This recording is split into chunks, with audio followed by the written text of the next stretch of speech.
फिर यहाँ हुआ कि यहाँ विवाह होने लगे, जनेऊ होने लगे, मुंडन होने लगे।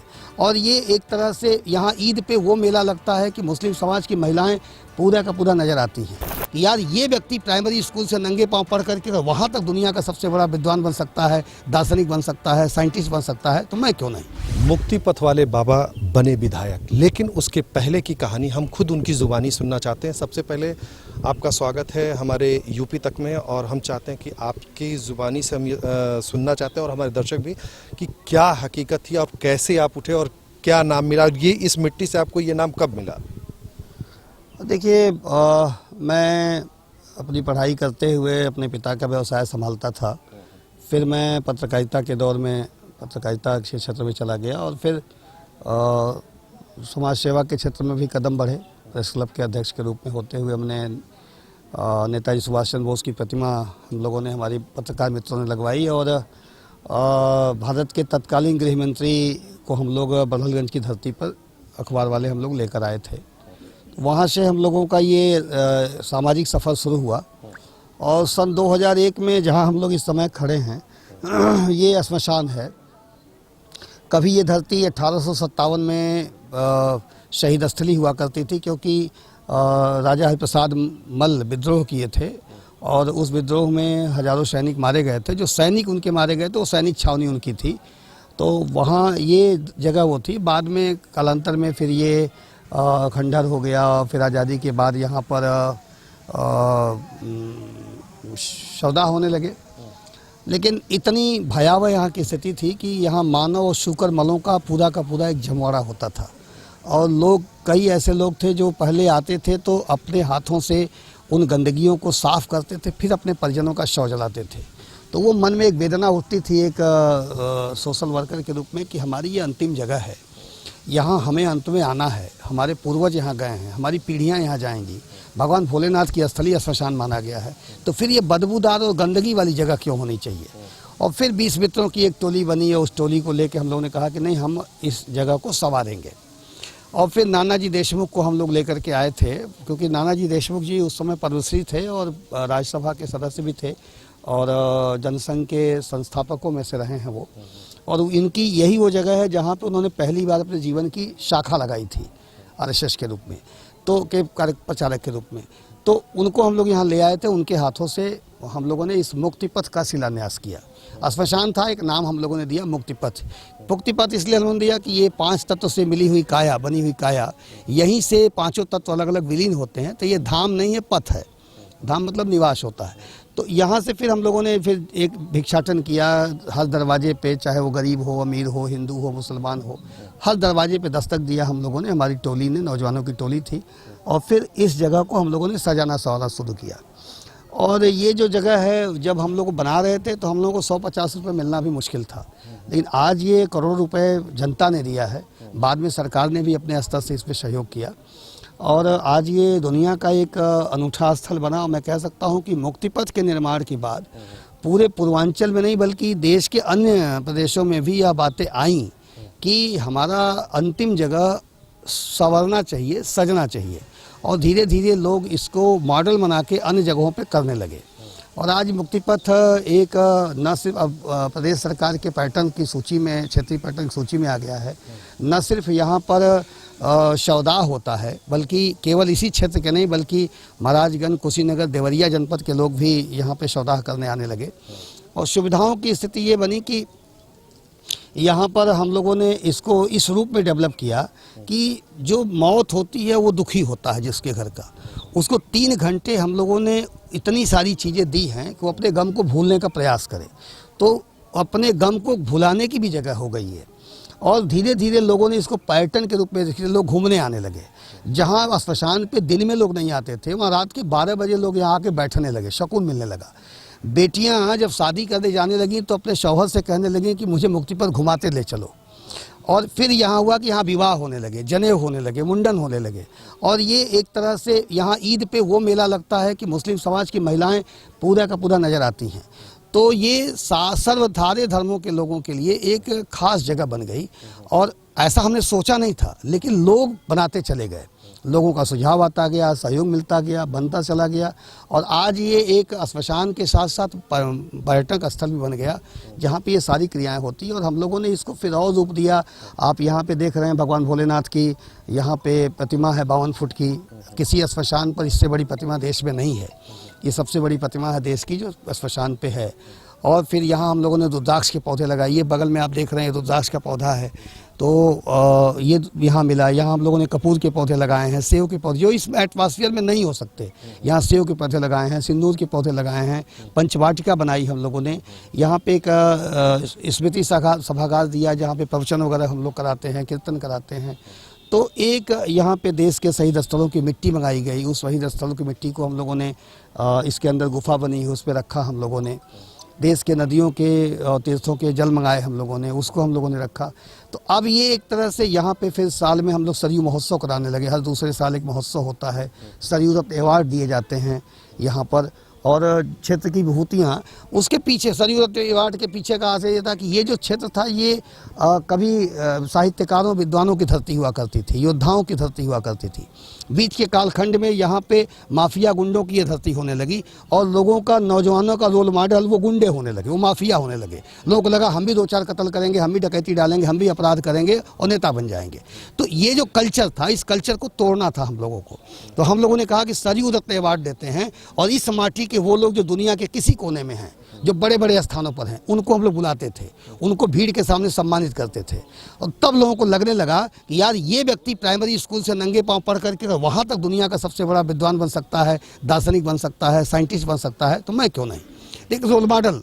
और फिर ये धीरे धीरे ये चीज़ें होती गई। यही मुक्तिपथ की पूरी अपनी चीज़ें हैं, जहाँ से यही मुक्तिपथ है। इसके बाद जिस समय मुक्तिपथ का बनना शुरू हुआ, लोगों के मन में मुझे लगता है शायद वो 2005 के आसपास का समय रहा होगा कि लोगों के 2004 के आसपास लोगों के मन में आने लगा। लोग कहने लगे कि भाई आप इतना अच्छा काम कर रहे हो तो चुनाव क्यों नहीं लड़ जाते। तो मैंने कहा नहीं भैया, मुझे को इससे माफ़ करो, मुझे चुनाव ना नहीं लड़ना। मैं जो समाज का काम कर रहा हूँ मुझे इसमें सुकून है। लेकिन धीरे धीरे पब्लिक का लगातार दबाव बढ़ता गया और एक जनाकांक्षा आने लगी। नेतागिरी में होता क्या है कि नेता स्वयं चुनाव लड़ना चाहता है तो वो पोलों पर, पेड़ों पर लटकता है, बोर्डर लगाता है और वो चाहता है कि लोग मुझे जाने। और लोग कहता है कि भाई मैं चुनाव लड़ना चाहता हूँ, आप मुझे वोट करिए या समर्थन करिए। मेरे साथ उल्टा था। जनता कह रही थी 2004 से कि आप चुनाव क्यों नहीं लड़ते, मैं आपको वोट भी दूंगा, मैं आपको नोट भी दूंगा। और साथ आते हैं तो परिस्थिति खड़ी हुई। और उस समय तक चूँकि मुक्तिपथ यहाँ पे चर्चा में काफ़ी आ गया था, क्योंकि जो यहाँ के सिटिंग एमएलए थे, मिनिस्टर थे, उनको भी लोग बाबा कहते थे। तो बातचीत में कहीं आने लगा कि कौन बाबा। तो किसी ने मेरे नाम को इंगित करने के लिए, किसी के मुंह से कोई निकला होगा, किसने कहा मुझे नहीं पता, किसी ने कहा वो मुक्तिपथ वाले बाबा। तो एक नया नाम भी मेरा छिड़ गया। राजेश त्रिपाठी तो मेरा नाम था ही, अब उसमें 2003-4 आते आते एक नाम और जुड़ गया, कौन वाले बाबा, तो मुक्तिपथ वाले बाबा। तो धीरे धीरे एक पहचान मेरे नाम के साथ चस्पा हो गई। अच्छा, सबसे अच्छा समय आपको कौन सा था जब आप मुक्तिपथ का निर्माण किए? और उस दौर में आपको बहुत सी कठिनाइयों का भी सामना करना पड़ा, लोगों से भी आपने भिक्षाटन करके इसको बनाया, तो उस दौर में सबसे अच्छा समय आपको कौन सा लगा होगा? देखिए, जब मुक्तिपथ का निर्माण जब अपने चरम पर था, हालांकि निर्माण अभी भी जारी है, तो निश्चित रूप से एक ऐसी जगह है जो दुनिया की सबसे उपेक्षित जगह मानी जाती है, उस जगह को लोगों ने जन स्वीकार्यता में ले लिया। तो ये मेरे लिए मेरी ज़िंदगी का सबसे बेहतरीन वो अवसर था कि मेरे नाम, हालांकि ये काम मैंने नहीं किया, मुक्तिपथ का निर्माण मेरी 20 की जो टीम रही, बाद में वो 40 की हुई, 60 की हुई, 80 की हुई, मेरे मित्रों की टीम वर्क है ये, और जनता का इसमें आर्थिक सहयोग है। तो किया तो जनता ने, लेकिन चस्पा हो गया मेरा नाम उसमें, मुक्तिपथ वाले बाबा के नाम पर। कितने साल हो गए इस चीज़ को? 2001 से ये निर्माण जारी है, 22 आ गया और 22 साल से अनवरत अभी भी निर्माण जारी है। अभी यहाँ पे ये ऐसा स्थल है जहाँ शहीद स्मारक भी जनता ने बनवाया है कि उन शहीदों की याद में। ये वह स्थल है जहाँ पे दुनिया के किसी भी श्मशान में फहराया जाने वाला सबसे बड़ा तिरंगा यहाँ, किसी राष्ट्रीय ध्वज यहाँ फहराया जा रहा है। तो बहुत सारी चीज़ें हैं जो अब ये पर्यटक स्थल के रूप में, और सरयू महोत्सव ने तो इसको 4 चांद लगा दिया। और मैं कह सकता हूँ कि मुक्तिपथ का जो निर्माण है ये मेरे जीवन के संतुष्टि का एक वो है कि मैं एक ऐसी जगह पे मेरा नाम चस्पा है जिसे दुनिया का सबसे उपेक्षित और अपशकुन वाली जगह मानी जाती थी, वो शकुन वाली और शुभ वाली जगह के रूप में भी लोग जानने लगे। और श्मशान मौत का नहीं, कबीर के उस दोहे को और भगवान श्री कृष्ण की गीता के उपदेश को चरितार्थ कर रहा है, जिसमें वो कहते हैं कि वासान से जड़ानी यथा विहाय नवानि गृणाति नरो पराणी। मौत जो है वो मृत्यु वस्त्र बदलने के लिए के रूप में मानो आप नया वस्त्र शरीर धारण करती है। या कबीर कहते हैं कि जिस मरने से जग डरे मेरो मने आनंद, कब मरी हो कब भेटी हो पूर्ण परमानंद। कि कबीर इंतजार कर रहे हैं कि कब मरूंगा मैं और मेरी परमात्मा से मिलन होगा। तो वो जो थीम थी, उस थीम को अनायास शायद नियत ने तैयार कर रखा था, क्योंकि मैं तो अपने को मानता हूँ कि मैं सूखा पत्ता हूँ, नियत जहाँ ले जा रही है जा रहा हूँ। तो उस जगह पे तो ये मेरे लिए एक संतोषजनक रहा। बाकी जो दूसरी पारी मेरी राजनीतिक पारी रही, उसमें भी मेरे लिए संतुष्टि का क्षण रहा कि मैं एक साधारण से परिवार का व्यक्ति और एक गरीब ब्राह्मण परिवार का बेटा और पत्रकारिता करते करते समाज सेवा से होते राजनीति में आया और फिर राज्य मंत्री बना। अब राज्य मंत्री का दर्जा कोई कैबिनेट हो, कोई डिप्टी सीएम हो, कोई मिनिस्टर हो और एक राज्य मंत्री हो। लेकिन राज्य मंत्री था वो भी मात्र 3 साल का मेरे पास अवसर था, लेकिन मैं उसमें 125 करोड़ रुपए का अपने क्षेत्र में मेडिकल कॉलेज लेकर के चला आया। तो उस समय भी मेरे मन में एक संतुष्टि का भाव आया था कि चलो जो दायित्व तो मुझे मिला था मैंने अपनी माटी के लिए कुछ किया। तो ऐसे कई अवसर आए हैं जब मुझे संतुष्टि के अवसर आए हैं, कोई एक अवसर खास नहीं है मैं उसका जिक्र करूं। एक छोटा सा सवाल कि जब आप उस दौर में करते थे तो रात के लोगों का कहना है कि देर देर रात तक आप यहीं पर रह जाते थे, घर नहीं जाते थे, खाना यहीं खाते थे, तो क्या वो कितनी हकीकत है उस बात में? हाँ बिल्कुल सही है। मैं अपने माँ बाप का इकलौता लड़का हूँ, तो जो मान्यता रही श्मशान के प्रति वो मेरे माँ बाप के भी दिल में रही, मेरे पत्नी के भी दिल में रही। तो ये था कि मेरा बेटा है और ये श्मशान का काम कर रहा है तो न जाने क्या अशुभ हो जाए।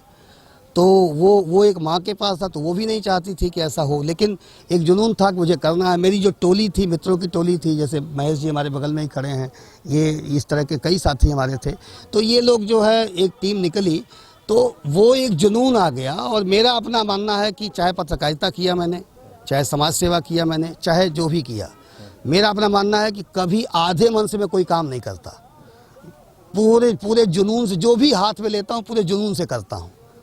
आज का 22 का परिणाम अगर भी आया तो उसमें वही चीज़ शामिल है। तो जो करता हूँ जुनून की हद तक करता हूँ, मेरे वो मेरे हिस्से में ज़िंदगी का हिस्सा है। तो उस जुनून में खाना पीना, फिर मेरे दाढ़ी बाल भी बढ़ गए। लोगों ने कहा दाढ़ी ना बनवा रहे, हमने कहा चलो नहीं बनवाएंगे, जब तक मुक्ति पद नहीं बनेगा न दाढ़ी बनवाऊंगा न बाल बनवाऊंगा। तो दाढ़ी बाल भी नहीं बने। फिर अब यहाँ श्मशान की राखें उड़ती थी, यहाँ सब गंदगियाँ थी, तो वो बाल बड़े बड़े हो गए थे। तो मैंने सिर पे वो बांध लिया कि थोड़ा बाल मेरे जो है वो श्मशान की राख बाल में न जाए। तो फिर वो धीरे धीरे करके वो अस्थाई बांधने लगा। तो एक तरह से कह लीजिए ड्रेस कोड हो गया। मेरा साथी महेश हैं, उन्होंने कह दिया कि जब तक मुक्ति पद नहीं बनेगा मैं मंगलवार को बोलूँगा ही नहीं, मौन व्रत रहूँगा। तो ऐसे एक जुनूनी टीम वो पूरी थी। और फिर वो जुनूनी टीम इस तरह के काम करती गई। और बिल्कुल सही है कि रात को सुबह हम लोग दिन निकलने के पहले घर छोड़ देते थे और हर टीम 4-4 की टीम बनी थी। हर टीम एक गांव में जाती थी, दरवाजे पे दस्तक देती थी। कभी कभी ऐसा होता था कि हम लोगों को गालियां मिलती थी, क्योंकि श्मशान की बात सुबह सुबह जो घर में महिला उठी तब तक श्मशान वाला पहुंच गया। तो उसको लगता था कि ये यमराज वाला आ गया या दूत लेके आ गया, मतलब एक भ्रांति बहुत थी। तो इस नाते हम लोगों को गालियाँ मिली, अपमान मिले। और फिर देर रात आना, उसी देर रात में चूँकि ये जगह जिस तरह की थी, कुछ लोगों की गिद्ध दृष्टि थी इस जगह पर, वो कब्जा करना चाहते थे। उन लोगों को लगा ये लोग आ जाएंगे तो हमारी वो मनसा पूरी नहीं होगी। फिर यहाँ के हैंड पाइप में सल्फास तक डाला गया ताकि हम लोगों के साथ कोई घटना घट जाए। और एक बार कोई घटना घट जाती है दोबारा कोई झाँकता नहीं है। लोग कह रहा था ये श्मशान है, ऐसा नहीं होना चाहिए, लेकिन ईश्वर की कृपा रही कि हम लोग बचे। तो एक जुनूनी वो दौर था और बिल्कुल वो जुनून, उन टीम की जुनून, बाद में जनता का जुनून, दोनों जुनून मिला और आज ये एक अनूठा स्थल ये बन पड़ा है। तो निश्चित रूप से ये आपने यहाँ 2 पार्टियों को स्थापित किया। सबसे पहले आपने बसपा को स्थापित किया, फिर बाद में आप बसपा छोड़ करके बीजेपी को लिया और पहली बार यहाँ पर कमल खिला। तो हम इस विधायक के हाथों से स्वयं देखना चाहेंगे कि इस स्थान पे आपने क्या कहना, हमारी टीम को आप दिखाएंगे कि कौन कौन सी चीजें हैं जो आपने यहाँ पे स्थापित की, क्या लगाया, वो आप चाहेंगे कि आप चल के दिखाएं। मैं ये कह सकता हूँ जी कि जो आपने कहा कि बसपा को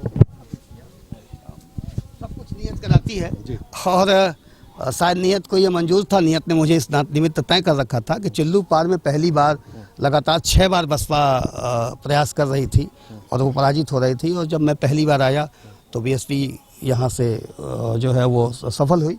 और फिर मुक्ति पथ वो भी एक तरह से ऐतिहासिक वो कामयाबी रही एक राजनीतिक दृष्टि से। और फिर जब हम उसके पहले मुक्ति पथ का निर्माण, ये भी अपने आप में एक ऐतिहासिक चीज़ें रही। और उसके बाद फिर हम मेडिकल कॉलेज का निर्माण हुआ, वो भी अपने आप में एक महत्वपूर्ण कार्य रहा कि मतलब किसी ग्रामीण क्षेत्र में, गांव में मेडिकल कॉलेज आए, ऐसा कभी नहीं हुआ, वो भी हम कर पाए। और 2012 में जब धुरिया पार और चिल्लू पार एक हुआ और पहली बार नई विधानसभा बनी, तो पहली बार उस नई विधानसभा का पहला विधायक बनने का भी श्रेय जनता ने मुझे ही, इस अकिंचन को दे दिया। तो ये चौथी बड़ी बात रही। और 5वीं बार की आज़ादी के बाद कभी यहाँ कमल नहीं खिला। पंडित दीनदयाल उपाध्याय जी स्वयं प्रचार करने आए थे और बहुत कयास लगाया गया था, बहुत प्रयास हुआ था कि जनसंघ का दीपक जल जाए यहाँ, मगर 2300 वोटों से जनसंघ का दीपक नहीं जला। और फिर पंडित अटल बिहारी वाजपेयी जी भी यहाँ आए थे और कमल खिले, लेकिन नहीं खिल पाया। इस अकिंचन को छोटा सा एक सामान्य परिवार के बेटे को यह सौभाग्य प्राप्त हुआ कि चिल्लू पार की महान जनता, भारतीय जनता पार्टी के समर्पित कार्यकर्ताओं और अपने गुरुदेव गोरक्षपीठाधीश्वर योगी आदित्यनाथ महाराज जी के आशीर्वाद से यह श्रेय भी इस अकिंचन को ही मिल पड़ा। तो मैं मानता हूँ कि परमात्मा की कृपा है कि ये सारे कार्य मेरे हाथों से कराए, लेकिन मैंने नहीं किया और लोगों ने है, श्रेय मुझे मिल गया।